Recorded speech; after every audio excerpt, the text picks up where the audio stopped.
हरिओम। क्या आप योगाचार्य चतुर्थ सेमेस्टर के छात्र हैं और परेशान हैं कि किस तरह अपनी प्रैक्टिकल फाइल को तैयार करें? तो आज का हमारा यह वीडियो आपके लिए ही है। वीडियो को अंत तक जरूर देखें, क्योंकि आज हम बात करने वाले हैं उत्तराखंड संस्कृत विश्वविद्यालय और उससे संबंधित महाविद्यालयों के चतुर्थ सेमेस्टर के छात्रों के लिए कि वो किस प्रकार से अपनी सेकंड प्रैक्टिकल फाइल को तैयार कर सकते हैं, जिसमें अल्टरनेटिव थेरेपीज के टॉपिक और रिसर्च पेपर से रिलेटेड रिपोर्ट आपको तैयार करनी होगी। आज के इस वीडियो में इन्हीं विषयों के ऊपर विस्तार से चर्चा की जाएगी। मैं डॉक्टर आशीष डोभाल आपका एक बार फिर से स्वागत करता हूं मेरे यूट्यूब चैनल आत्मज्ञान योगा स्टडी में। सबसे पहले हम बात करते हैं हमारे सिलेबस को लेके। सबसे पहले हम सिलेबस खोल लेते हैं और इसको हम देखेंगे तो ये है MYC 408। ये हमारा कोड है प्रैक्टिकल 2, जिसमें हमको सबसे पहले शोध समीक्षा का वर्णन मिल रहा है। प्रत्येक विद्यार्थी को विभाग का अध्यक्ष से 2 शोध पत्र पूर्व में आवंटित कराना होगा। वह शोध पत्रों की समीक्षा 15 अप्रैल तक जमा करानी होगी। यानी आप 2 रिसर्च पेपर सिलेक्ट कीजिए, अपने जो HODs हैं उनके पास जाइए, उनको वो पेपर दिखाइए और अपना वो पेपर अपने नाम पर अलॉट कराइए कि आप इस पेपर पर रिपोर्ट लिखना चाहते हैं। अब इसके बाद क्या क्या इसमें समावेश होना चाहिए इस रिपोर्ट के अंदर, उस रिसर्च पेपर से क्या क्या आप लेके आएंगे। सबसे पहले शोधकर्ता कि किसने वो शोध किया है, फिर समय, किस समय पे वो हुई है, किस स्थान में हुई है, अंतर्राष्ट्रीय जो पत्रिका है उसका वर्ष कौन सा है, अंक कौन सा है, उस रिसर्च पेपर का शीर्षक क्या है, टाइटल क्या है, शोध सार एब्स्ट्रैक्ट उसमें आएगा, प्रस्तावना आएगी, साहित्यिक सर्वेक्षण आएंगे, उद्देश्य, परिकल्पना, शोध विधि, आंकड़ों का वर्गीकरण, विश्लेषण, परिणाम, निष्कर्ष एवं संदर्भ की विस्तृत एवं सार्थक समीक्षा।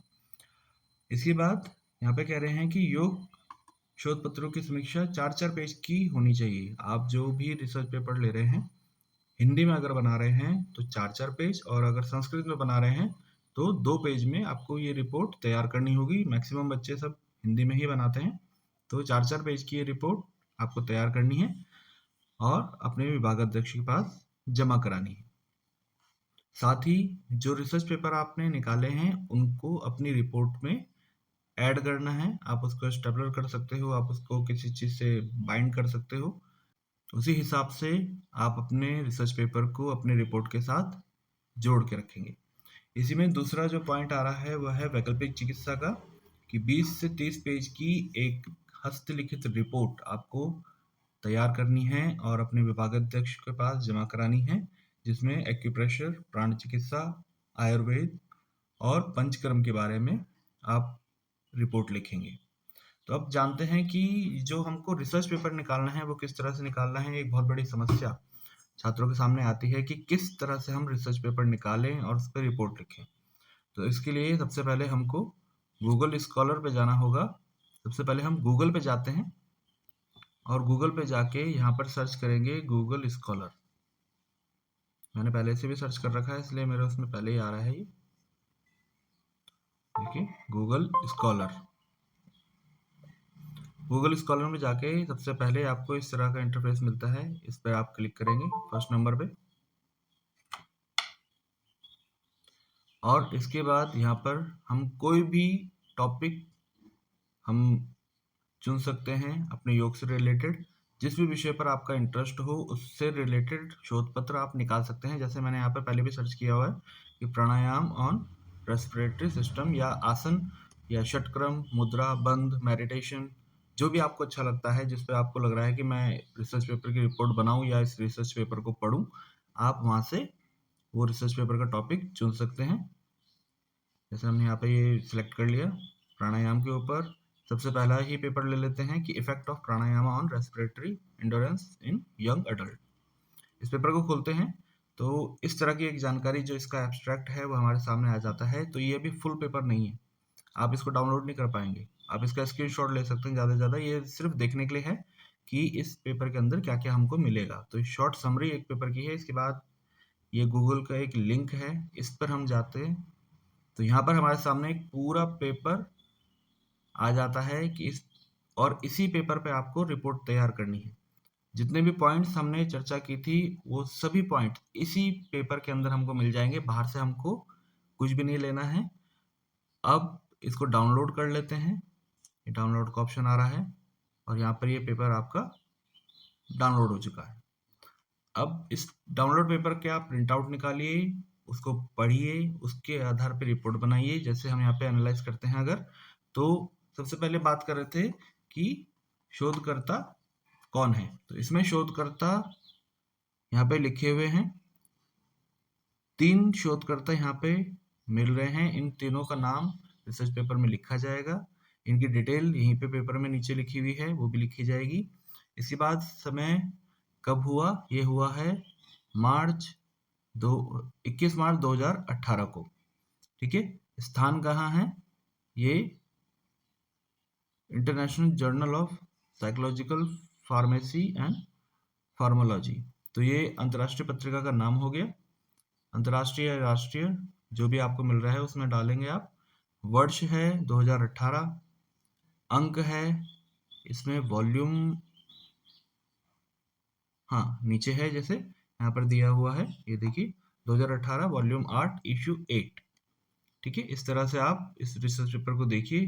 फिर इसमें शीर्षक है, शीर्षक हम लोगों ने पहले ही देखा है, ये आपका शीर्षक है effect of pranayama on respiratory endurance in young adult.